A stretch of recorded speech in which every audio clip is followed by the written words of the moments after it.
Thank you very much, Paolo, for inviting me. So, I am a statistician, and I consider myself to be an applied statistician. So, most of the things which I do is really motivated very strongly by specific applications. Okay, so some of you attended my talk at the workshop, so I apologize that the initial slides will be very similar to what you already saw. So basically the area of applications which I'm working on is genomics. And in genomics or finance, where we have high-dimensional data. So high-dimensional data means basically that each individual can be described by many, many features. And now when we try to build some statistical models, we basically encounter problems related to the situation that the number of parameters which we would need to fit to the data might exceed the sample size, and this leads to a problem which is called a lack of identifiability of parameters. And to basically handle this, we use regularization. So regularization is a set of techniques which allows to stabilize variance of estimators, and if you do it well, you can recover some low-dimensional structures in the data which might help you to build some stable statistical tools. So this is the outline of the talk.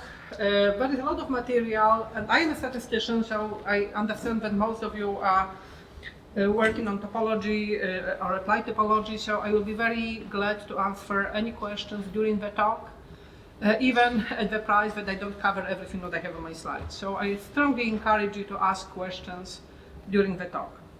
So I'm going to start by the introduction to regularization. Then I'm going to say a few words about the classical method for dimensionality reduction in statistics, which is called Lasso, least absolute shrinkage and selection operator. And then my plan was to talk a little bit about the development which I did with my colleagues, which is called sorted L1 penalized estimator, based on the article Pattern Recovery by Slope, which is currently in the review for applied and computational harmonic analysis after minor revision. And also, hopefully, towards the end, I can say a few words about graphical models and some applications of these techniques for Gaussian graphical models. So this is the slide which those of you who were at the workshop, you already saw this. So this is like one of the motivation examples, which basically, I say this is a motivating example for one of my papers. So we have a data set from the hospital. We have about 20,000 patients, 250 measurements. And the thing which we want to predict based on these measurements is the number of platelets. This is the last column in this data. Why do we want to do this? Because these are the patients who had some serious accidents. And already in the ambulance, the doctors need to very quickly to decide if a person needs to go immediately for the surgery or some other treatment. And the number of platelets is difficult to measure. This is a very important characteristic. It's difficult to measure in the ambulance.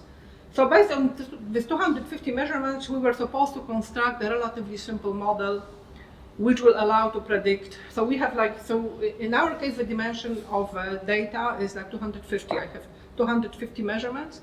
And I want to build a model which will predict my number of platelets, which is y in here, as a function of other predictors, and it should be simple. So I have to reduce the dimension. In this situation, reduction of dimension relies on selection of features which are really important. Okay, so this is, in this paper we also dealt in the situation that we had missing data. So this paper, which was like the in this specific research project, we were also dealing with missing values, but I'm not going to talk about this in this talk. So this is what I'm going to start with the simplest possible model for prediction, which is called multiple linear regression. So in the multiple linear regression, we basically assume, we basically assume that the relation between the response variable, in our case it will be the number of platelets, and my other predictors is linear. But we also have some noise term. So this noise term, very often we assume it comes from the normal distribution, like in here. X is a matrix of a dimension n by p, and in statistics we often call it a design matrix. So this is like a notation which sometimes is funny for mathematicians. So we know x's. We are looking for betas. We are looking for this vector regression coefficients which are unknown. So this is what we try to get based on the data, estimate these coefficients, estimate the variance of this error term, which would allow us to predict in the future, let's say, the number of platelets based on the new values of these predictors for the new individual. And the problem which we have is that P, so this problem was not so highly dimensional here. We had 220,000 patients, 250 measurements. The reason for using regularization and selection in here was that basically nobody is going to do 250 measurements in the ambulance. We wanted to create a sparse model or a small model based on maybe 5-10 features, which can be really measured in the ambulance. But sometimes, like in genetics, we really handle the situation when the number of predictors is even larger than the sample size. Okay, so in case when the number of individuals is larger than the number of predictors, so we have more, let's say, patients that, like in this specific example which I have shown you, we can basically use the regular least square approach to estimate this vector by simply minimizing the square of a regular Euclidean distance between the vector of observations for our response variable, and this is a predictor. Okay, x times beta is how we would predict, and we try to minimize this distance, which basically tells us that we this best linear combination of x's is simply a projection of y on the space found on by all x's. So we know the formula for the projection, and this would be my x beta. Okay, so I know what the beta is. My beta least squares. So this estimator, least squares estimator, is given by such a formula. And because so the assumption which I made here is that my vector of errors is normal, has a normal distribution, bell-shaped, normal distribution, regular one, with mean zero variance sigma squared. It basically implies that also this y vector has a normal distribution with the expected value center point equal to x beta, and because epsilon can vary, this also can vary. And based on this, I can actually find the distribution of this least square estimator. That is how it looks like. Maybe I will not talk much about it. Well, maybe I will. And again, it's a little bit of a repetition of a lecture. So in statistics, how the statistics differ from machine learning? Okay, we really acknowledge the noise. So statistics is a set of techniques which allow you to analyze the data in the situation when we have some randomness, some uncertainty. And uncertainty isn't just, this is like a standard thing, I think even at the level when people model atoms, okay, so electron is not usually given by a position, it's like a cloud of, it's given by the probability distribution. So this is like philosophy questions, but in practice, this almost never occurs in biological or social data, but if you know all the predictors, you can predict your y with certainty. Like in here, let's say in genetic studies, typically people with exactly the same set of genes will still develop different characteristics depending, for example, on the lifestyle, what they eat, you know, like what they do, so there is this uncertainty in here, and this uncertainty is modeled by this epsilon, which basically says that if I have a large population, I take a sample from this population, okay? So I want this relation describes me like some trends which hold in the population. So if I estimate this guy, it will not give me a prediction, very precise prediction for every new individual. This prediction will be with this, will be as accurate as this noise is, okay? If this noise has a very small variance, I can predict my Y very well, but if this noise is large, I cannot. And if I take a new sample from a population, then my estimator of this regression coefficient will be different, because the sample will, you know, if I fit the straight line to a new sample, it might be slightly different than this true ideal as beta. So this estimators have variance. We basically can estimate this curve with some uncertainty, and what you see in here is a covariance matrix of this beta vector. It's a covariance with a matrix because the beta is a vector, so I estimate many coefficients at the same time, each of them with some uncertainty. So the variance of this distribution, you know, which, like the scatter in some disciplines is called, these are the values which sit on the diagonal of this matrix. But there are also off-diagonal elements which tell us what is the correlation between the coefficients. And let's say what we know about this estimator. So this estimator, if you consider the class of unbiased estimator, what does it mean that the estimator is unbiased? Well, it is unbiased in case when the central point of this distribution is exactly the value which we want to estimate. So it means that when I take one sample, I estimate my beta according to this formula. When I take another sample, I get slightly different estimator. Then I have many of them. So let me just maybe show you how the distribution will look like, okay? So I'm now talking about like a single beta. So this is, let's say, a true value. And the distribution of my estimator will be looking somewhat like this, okay? So the center will be exactly at the beta. So this is a density distribution. So the values in here, when this is large, it means that the value is highly probable. So the center will be the true value, and then the estimator is unbiased. Plus we have this probability that I am a little bit away, and this is what is given by this element on, this, on the diagonal of this matrix. And this is a loss function which, like in machine learning, is typically used.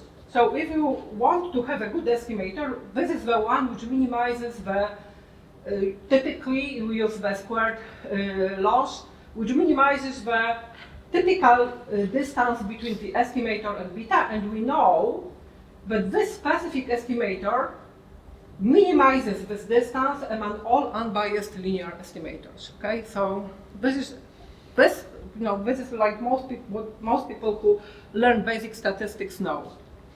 But now the problem is that when p is larger than n, this estimator is simply, it's not unique, I would say. So you cannot invert this matrix. You can still do a projection, which very often will be simply the value of y. And this projection can be expressed in many different ways using different combinations of x's. So this is a non-unique solution to the least square problem. So when p is larger than n, the matrix is singular, and the least square estimator, I wouldn't say it does not exist, it's not uniquely defined. And another thing is that even when you can invert this matrix, so this estimator exists, when p is close to n, you can still do it, but then the variance, the elements on the diagonal on this will become large, so we'll have a large variance, very large uncertainty of estimation. And what we do in regularization. So in regularization, we basically reduce variance by introducing some bias. when we minimize this quantity, this distance between what we observe and what we predict, we add additional penalty for the complexity of a beta vector. Complexity might mean that I'm going to penalize the number of non-zero elements. And this is when you penalize the number of non-zero elements in this vector beta, and these types of problems to solve, they are typically NP-hard. What we most typically do, instead of penalty, as a penalty we use some norm of beta. So if you use a norm of beta in here, this becomes a convex function. And even if we cannot find the solution in an analytical way, we can solve it by using some convex optimization solvers. So now I'm going to talk about regularization techniques when this is some norm of beta. So I'm going to penalize betas which are large. This is going to introduce some bias, but basically in almost all cases it substantially reduces the variance. And because of this, you can actually get an improvement in this mean square error. This is, in statistics, it's called bias-variance trade-off. And so one thing which I want to achieve is I want to stabilize the variance of the estimator. But another thing which I would like to achieve, maybe I want to discover some structure, some low-dimensional structure. And let's say the simplest low-dimensional structure is such that some coefficients are zero. Some variables are completely not important. I want to discard them from my model. And to achieve this, we are using very often the norm, which is L1 norm on the beta coefficients. Simply, L1 norm is sum of the absolute values of this beta vector. So this is this is Lasso. This is solution to this convex optimization problem. It has no analytical solution, but we can really, even for large data sets, efficiently find the minimizer of this. This lambda 0 is a tuning parameter. And now, how do you, let's maybe say a few words about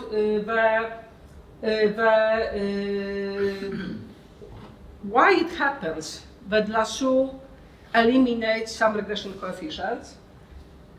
So in theory of minimizing the convex function, we work with subdifferentials, which are defined in this way. So the subdifferential of the function f with the convex function at point B is basically the set of vectors in Rp which satisfies the equation. And now, this function which you have in here, let's think now about in one dimension. So B is like a scalar. I want to find so L1 norm of B would be like this, okay?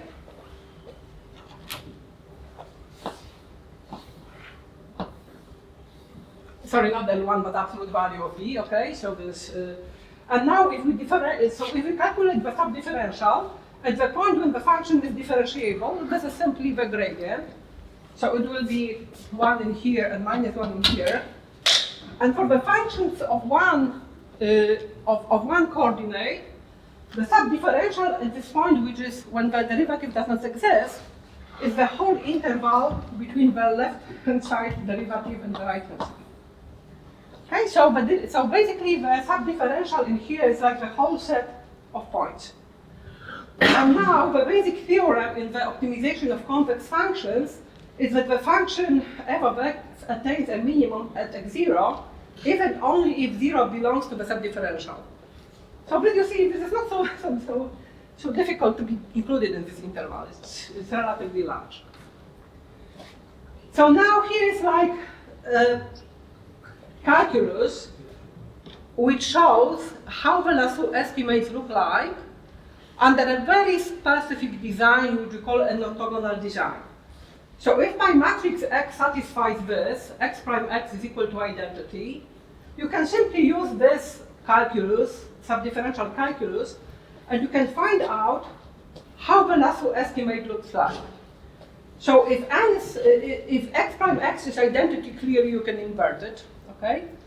So, and then you can find the least square estimator, which is given by this formula.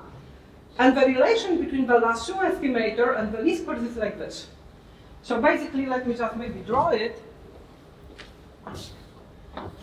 So here I have least squares, here I have Lasso.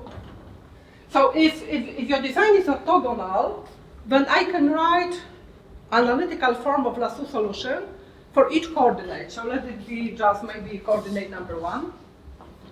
So here is the straight line, y is equal to x, and my Lasso estimator will be simply shrink by lambda half in this direction, lambda half in this direction, so I shrink towards 0. But at the point when I reach this, it will be 0 in here. So whenever the least squares estimator is smaller than lambda over 2, my Lasso estimator will be 0. Okay, so then I can really get zeros, which you cannot get typically by using least squares. So I can eliminate some variables. And by playing with this lambda value, you can eliminate more or less of them. Okay? So this is an easy example. When x prime x is identity, I can write analytical formulas. In general, when for the matrix, but in general it works this way. The formula, and to find the solution in general situation, we need to use the solvers, convex optimization solvers. Okay, so now I have shown you that Lasso can eliminate some features. So in principle, it has the potential of eliminating things which are really not important, and this is what we want to do. Okay, so one of the things which we okay, so by using a little bit of a mathematics, we can come up with something like the pattern of a model which generates the data which Lasso can identify. We basically say that the two vectors have the same pattern if the subdifferential of a penalty is the same for these two vectors. And two vectors have the same pattern according to Lasso if they have the same sign vector. So sign vector is like a regular sign. If a given coordinate is negative, it's -1. If a given coordinate is positive, it's +1. If a given coordinate is 0, it's 0. So this is like all vectors which basically have this. So Lasso, based on the mathematical analysis, you can basically show that Lasso has the potential of identifying the sign, identifying where the zeros are. But this is not. So what does it mean that this is the potential? Okay, we work with the noise. And additional thing is that actually there is some restriction on what a Lasso can do. And this restriction is described by the representability condition. This representability condition relates the design matrix. So xi is a part of a design matrix where I only take columns, which are, I think there's a mistake actually here, it should be, so in this part, okay, yeah, I think this is okay now. So this is the part of a matrix which contains columns with non-zero regression coefficients. Okay, and this is the sign vector. So, and what you see in here is the infinity norm, so supremum norm. This norm appears in here because it's a dual norm to L1. So by doing calculations which kind of justify the specific condition, we actually work with a dual norm. I'm stressing this because this is a general property of regularizers, which basically this types of condition which tells you when it is possible for a given method to identify the pattern. Typically, you will see the dual norm here in these types of conditions. So in this condition, you can see that I don't have beta, I only have a sign of beta. And basically, what happens, so if this condition is not satisfied, then Lasso basically has no chance to identify the vector. So if there is a noise, by a chance it can happen that Lasso can identify the true pattern, but the probability of a support recovery by Lasso is always smaller than 1/2. In case when this condition is satisfied, this thing in here, then basically when the signal is large enough, Lasso can identify the pattern with probability conversion to 1. So this is like a basic condition, which is called representability, which is the basis for the proving proofs of many theorems. So you see, this condition is a kind of, you cannot check it for real data. Because to check it for real data, you would have to know the true sign of beta. You would have to know which columns correspond to true axes.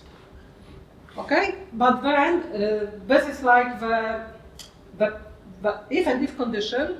And now you can look and formulate other conditions which can be verifiable, which with large probability will imply this one. And this is how the theory kind of develops. Okay, so we impose some restrictions on the X matrix, and there are not too many correlations. We impose some restrictions on the sparsity of the beta vector, and under these conditions you can prove some asymptotic results for Lasso. Okay, so maybe this is a part of the talk which might not be of such a big interest to you. So I'm going to skip this part, and I'm going to proceed to the slope. So Radmila has a colleague at University of North. Is she here? Maybe she is. So who actually developed a method which is called Oscar. And we developed, so let me just talk about slope maybe. So slope is a method which I developed with my colleagues from Stanford University at this time. So Emmanuel Candes is a professor at Stanford University. Chiara Sabati is also a professor at Stanford University. Eivert van den Berg was a postdoc with Emmanuel. He is currently in New York at this computer center, the Watson Computer Centers. And Wei Jishu is at the University of Pennsylvania right now. So we basically propose a different regularizer. So we use, what you see here is a different norm, which is called a sorted L1 norm. And as I say, such ideas, so we see what it means sorted L1 norm. To calculate this norm for any given vector beta, I sort absolute values of beta in the descending order. The norm is described by the lambda vector, which is also a set of values which are decreasing. And this is, you know, like basically, this is like the norm where I match the largest lambda with the largest absolute value of beta and so on. This is, as I said, the norm, so this is a convex function, I can optimize it. What was the drive? So why we did, what was the main idea behind the development of this technique? So by some further analysis, statistical analysis, we expected that for this specific selection of a lambda vector, so what is this vector? So maybe you're not satisfied. So this formula denotes a quantile of a normal distribution. Okay, so this is basically how these lambda values look like. So these are, according to the quantiles of a normal distribution, they are decreasing in such a way. So, and the main reason for which we developed this method was trying to control what we call a false discovery rate. So I run my program on the data, and I want to identify which variables are really important, which features are really important. And every time I find something, I call it the discovery. Okay, so this feature is important, it's my discovery. Some of them will be true discoveries, some of them will be false discoveries. So statistics put a lot of emphasis of reducing the number of false discoveries. We try to develop techniques which you can prove formally will control the number of false discoveries. And now one of the measures which tells you about how many false discoveries you have is a false discovery rate. So false discovery rate is basically the ratio between the number R here is the number of all discoveries I make. Okay, so basically I work on my genomic data. I want to find out which axes influence my response. I find maybe 500 associations in my data. So this is what I found in here, but some of them are going to be false discoveries, so this is my V value. And FDR, for discovery rate, is the expected value of this ratio, okay? So this tells me what percentage of my discoveries are false. And I want to design a method in such a way that this value is going to be controlled. And under some circumstances you can do it. Theoretically you can do it. And this method, which I have shown you, like slope, in the case when the matrix X transpose X is identity, we can basically formally prove that this technique is going to control force discovery rate at the level given by this Q value. So this is so if I want to have force discovery rate controlled at the level of 5%, then I plug in 0.05 in here. So this was the major motivation. And this is why we didn't worry so much about that we have so many lambdas in here to choose from, because we know how to select them, like the quantiles of a normal distribution. So this is the motivation, which I don't think, so nowadays there exist methods which are better in controlling for discovery rate, which I'm not going to talk about. But we are now investigating other properties of this method, which is actually dimensionality reduction. And so maybe I will skip again this. So this is again just showing the balls of different slope norms. So these are the balls in different norms. This is Lasso norm. This is L infinity supremum norm. And this is the slope norm in the situation when the vector of lambda is really decaying. So lambda 1 is larger than lambda 2, larger than lambda 3. And if you apply a method with such a penalty, for it, the solutions tend to occur on the edges of the ball.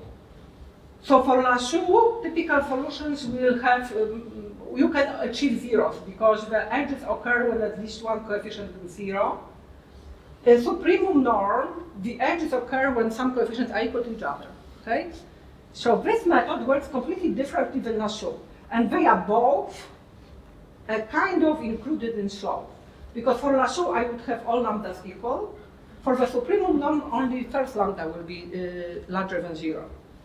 So what happens if I apply supremum norm for my regularization? Then basically my method will be able to cluster some regression coefficients. So reduce the dimension by saying me, okay, you have 100 betas, but 50 of them are the same. So I know that I don't estimate 100 parameters, I estimate only 50, but it substantially reduces the variance of the estimation, okay?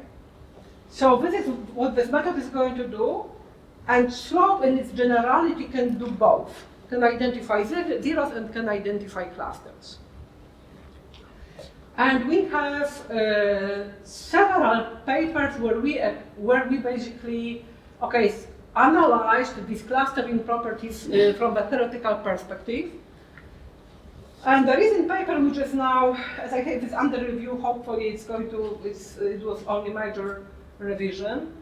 So in this paper, we theoretically characterize slope pattern. Okay, so slope pattern, what slope can really do? So maybe, so slope can identify the signs of beta, can cluster coefficients which have the same absolute value. Okay, so can identify the situation when in the true data, one beta is, beta 1 and beta 5, let's say, are both equal to 5. If you use least squares estimators, typically it's not going to be the case. There are going to be different. Slope can really make them the same, which allows to reduce variability. And also slope allows to preserve the ordering of these absolute values. Okay, so this is how we define the slope pattern. So let's say you have a vector beta, which looks like this. So the pattern will tell you which values are, so it's going to cluster 4 and minus 4. And since they have the absolute value, which is the largest in this vector, I will assign value 2 to this. 0 at this position, and again I have another cluster minus 1.5, minus 1.5, it will have, so you see clusters are numbered from 0, 1, 2 to the largest absolute value. This is like these values tell you what is the rank of a cluster in the descending order. And again, this pattern is determined by the slope subdifferential. So we can calculate the subdifferential of a slope norm, and if the two vectors share, if the subdifferential of two vectors is the same, they also share the slope pattern. So this is, as I told you, you can use many different non-differentiable penalties, depending on what type of patterns you expect in your data, and then basically when you know which pattern you want to discover, then you can design your penalties such that subdifferential satisfies this property, and this is the way, constructive way of how to construct these regularizers. Okay, and you have some theorems again, which basically maybe I'll just skip again this part. Some regular, so this is the dual norm to the slope norm, and you have like a similar irrepresentability condition for slope, which again works. This is a dual norm to slope, and very similar condition to what we have for Lasso, apart from the fact that this matrix in here does not contain columns when betas are non-zero. These are this matrix is smaller than for Lasso, because I'm going to cluster things which have the same regression coefficient here. So this is a substantial dimensionality reduction corresponding to Lasso, and we can basically show both theoretically and on the estimation that under many circumstances it gives much better estimation properties. So maybe I'll just skip again these theorems, just to show you that. So this is the true value of beta is 40 when I use Lasso.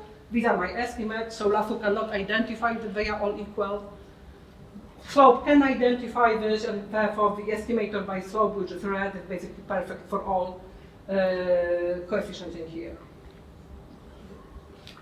Okay, so I am left with 20 minutes, so now I would like to say a few words about a completely different model and a different problem which you might be interested to solve.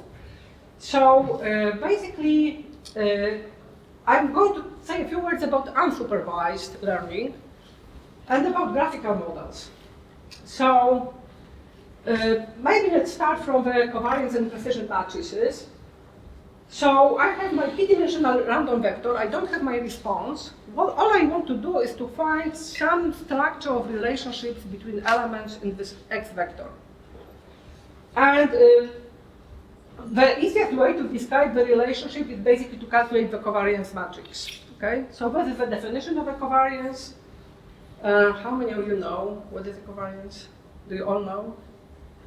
Yes, so good. It's not always, you know, when I talk to mathematical audience, very often people don't know, and this is okay, okay? So basically, as you can see, covariance is going to be positive. Covariance is going to be 0 basically for Gaussian data when the covariance is whenever the variables are independent, the covariance is going to be 0. When one increases with the other one, then covariance will typically be positive, and otherwise it's negative. What I am interested in is actually not the covariance matrix, but the precision matrix. Precision is the inverse of a covariance. Why I am interested in this? So one of the things in many practical problems, to find the solutions, you need to find the inverse of a covariance. Here's like the problem of a portfolio selection. So you want to invest your money. You have a vector of returns. Each of these vectors returns for many assets. This vector of returns can have some covariance matrix. So some assets will behave similarly. For some, let's say, all banking sector goes up, all assets from banks will go up. So there is a covariance matrix between different performance of different assets. You invest your money, so you have some budget. So you now have to divide your budget by assigning weights to different assets. In this theory, weights can be also negative. So you can borrow from one asset to invest more into the other one. But there is a restriction, okay? So sum of weights is 1. So this is like more or less like a percentage into which you invest into a given asset. And in this theory, people try to pick a portfolio which minimizes the risk. Basically, so your total return, how much you earn, is given by this formula. W prime times the return from stability sum of weights times the return from each asset. And you want to minimize the variance of this. You don't want to see your portfolio jumping up and down, because even in the long term, you might earn, at some point you might be actually bankrupt, okay? So you want to minimize the variance of your portfolio. And this is a solution, okay? So this is a solution for what we call a global minimum variance portfolio. And here what you have is this precision matrix. So this is one motivation for being interested in this. But another important motivation is that this precision matrix gives you actually the graphical model. So what is a graphical model for in this understanding? So here you have each of these dots represents an expression of a gene. And I don't know if you know how the gene work, but basically very often for a given biological process there is a regulatory gene. So this regulatory gene basically produces some proteins which go and bind to the receptor regions of other genes, which start to producing their proteins. So, for example, if you identify a regulatory gene for a given disease, you might actually target this gene. Basically, so what does it mean to target the gene? So something about genetic modifications, but sometimes you simply add to the, basically by add to the system the protein which this gene that did not produce and regulate the disease problems in this way. So what does this graph represent? So each of these nodes in the graph represent the given gene, its expression level, and the edges occur when these genes are connected in such a way that information about this given gene allows you to predict the other one, gives you an extra information about this one, even if you know all other ones. We call it conditional dependence. So it basically means when there is no edge between two variables, it means that these two variables are independent. So sorry, these two variables are independent given all other ones. Okay, so if there are no edges, basically it says if I knew all other ones, I could predict this one. This one is not going to help me to predict this one. Situation maybe, I didn't show you here, I guess. No, I didn't. An interesting situation occurs when you have a hub. Okay, so a hub is a situation when basically, maybe I have it later on my slide, but I don't remember now. So basically you have this regulatory gene, X1, and all other genes will be a small perturbation of this one. X1 plus epsilon 2. So this regulatory gene, there can be some function here also. So this regulatory gene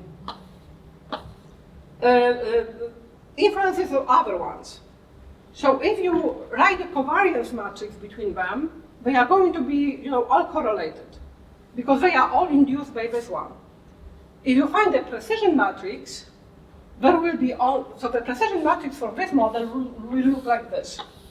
Here I have my gene number 1. On the diagonal I have some elements, let's say A1, A2, A3, A4. But I will have non-negative elements only in here. Let's say C1, C2, C3, C1, C2, C3. All other guys are going to be 0 in the precision matrix. So this guy influences all other ones, but the other ones are conditionally independent given X2. And basically, based on such a matrix, I create my graph. So the edge occurs between the two edges, between the two nodes. If in the precision matrix, the element they are basically conditionally dependent, given all other ones. Okay. So this matrix basically gives me this information. I want to estimate this. So how I can do it, okay?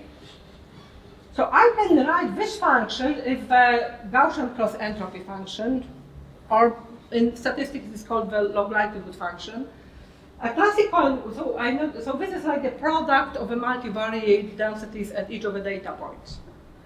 And you want basically to add, this is the likelihood in terms of the precision matrix. Omega is a precision matrix. And you want to maximum likelihood estimator is the estimator which maximizes this quantity.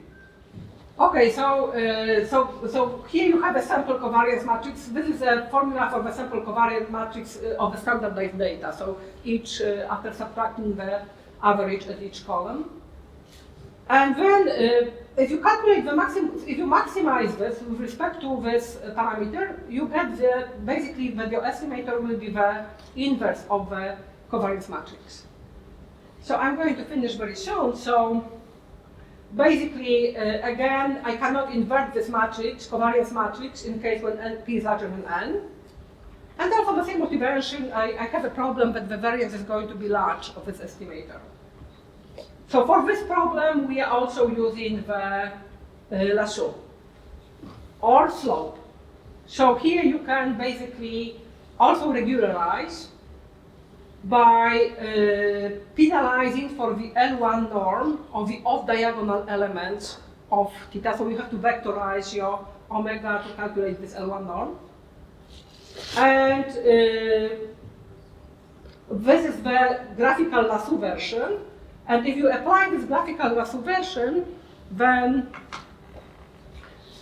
you will eliminate some edges from the matrix. Okay, so you, based on this algorithm, you can create a basically graphical model. By playing with lambda, you will have more or less edges in your graph. And this is like a small example which shows how well it works. So this is the one example which I ran on my computer. I calculated maximum likelihood estimator of a covariance matrix. I calculated my estimator of a covariance matrix. Okay, yeah, here it is. And here you can see this is the so here is the error at the level of precision matrix estimator. Okay, sorry, this is still maximum likelihood estimator. This is modified maximum likelihood estimator because I know how to multiply it to make it unbiased. And here are the results for the Lasso, which are basically much better. So sorry, I just didn't put this on one slide, but if you use the stabilization of variance by using the graphical Lasso estimator, you can get much better results. A little bit about how we select lambdas here. So we have statistical theory, which allows to select lambda in the lambda as the tuning parameter in some basically precise way. So here is the selection of lambdas, which was proposed in a paper from 2008. And here we can prove that we basically control the probability of connecting disjoint component of the graph at the level, at the probability of that we have at least one false edge connecting different connectivity components is at the level 0.05. If you pick lambda in this way, you can indeed control this family-wise error rate. And just to conclude, okay, again, we can modify this by using slope. So these are some theorems here, like that we can really do it, some justification. Maybe I skip this. So here I can also, instead of the Lasso penalty, I can use slope penalty. And if I use the slope penalty, I can prove that I can control for discovery rate here. There is some justification and some, clearly I'm not going to talk about this. So let me just tell you that we basically currently apply this for the real data, for the financial data analysis, for the portfolio optimization. The paper is published in computational management science. And we are still working on this. We have improvement of this method right now, which is very good in identifying this type of hubs, as you can see on the right-hand side. So some comparison to basically show that indeed when we use our approaches, the mean square error, the Frobenius distance between the true matrix and the estimated one is actually good, and we get some meaningful structures for its genes. So meaningful structures means that when you use our techniques, basically here these are the versions compared to the previous methods that are a little bit sparser and they have a little bit more hubs which are meaningful in case of biological data. So thank you very much, and Thank you.